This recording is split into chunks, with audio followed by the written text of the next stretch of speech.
গতকালই লোকসভা নির্বাচনের ফল প্রকাশ্য হয়েছে। বাংলায় বিজেপি পেয়েছে 12টা আসন। তমলুকে বিজেপির জয়।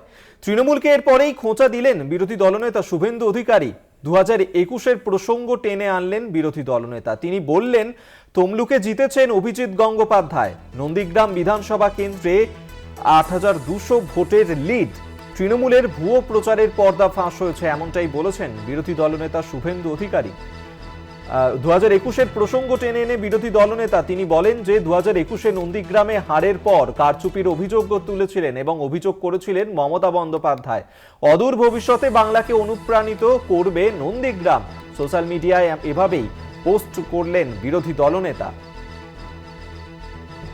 আমরা বিস্তারিত জানবো। সৌম্যজিৎ চট্টোপাধ্যায় আমাদের সঙ্গে টেলিফোনে রয়েছেন প্রতিনিধি। সৌম্যজিৎ। হ্যাঁ দেখো, শুভেন্দু অধিকারী আজকে যে টুইট করছেন, এই টুইটটা কিন্তু যথেষ্ট অর্থবহ। গতকালকে যে গণনা দেখা গিয়েছে সেখানে কিন্তু বিজেপি প্রার্থী অভিজিৎ গাঙ্গুলি এবং সৌমেন্দু অধিকারী জিতেছে, এবং তারপরেই কিন্তু শুভেন্দুর এই টুইট ঘিরে কিন্তু এই টুইট অর্থবহ বলে দাবি করছে রাজ্যের রাজনৈতিক ব্যক্তিত্বরা। ধন্যবাদ তোমায় সৌম্যজিৎ চট্টোপাধ্যায় আমাদের সঙ্গে টেলিফোনে ছিলেন প্রতিনিধি। তমলুকে বিজেপি প্রার্থী অভিজিৎ গঙ্গোপাধ্যায় তিনি জয়ী হয়েছেন এবং তারপরেই তৃণমূলকে নিশানা করেছেন বিরোধী দলনেতা শুভেন্দু অধিকারী। তিনি 2021-এর প্রসঙ্গ টেনে এনেছেন, বলেছেন নন্দীগ্রামে 8200 ভোটের লিড। সেই সময় কারচুপির অভিযোগও করেছিলেন মমতা বন্দ্যোপাধ্যায়।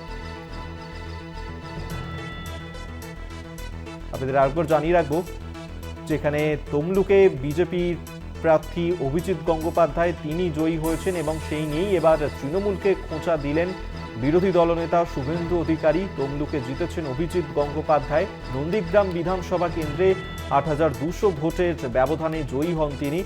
তার প্রতিপক্ষ ছিলেন তৃণমূলের দেবাংশু ভট্টাচার্য এবং এই বিষয় নিয়ে এবার তৃণমূলকে খোঁচা বিরোধী দলনেতার। তৃণমূলের ভুয়ো প্রচারের পর্দা ফাঁস হয়েছে।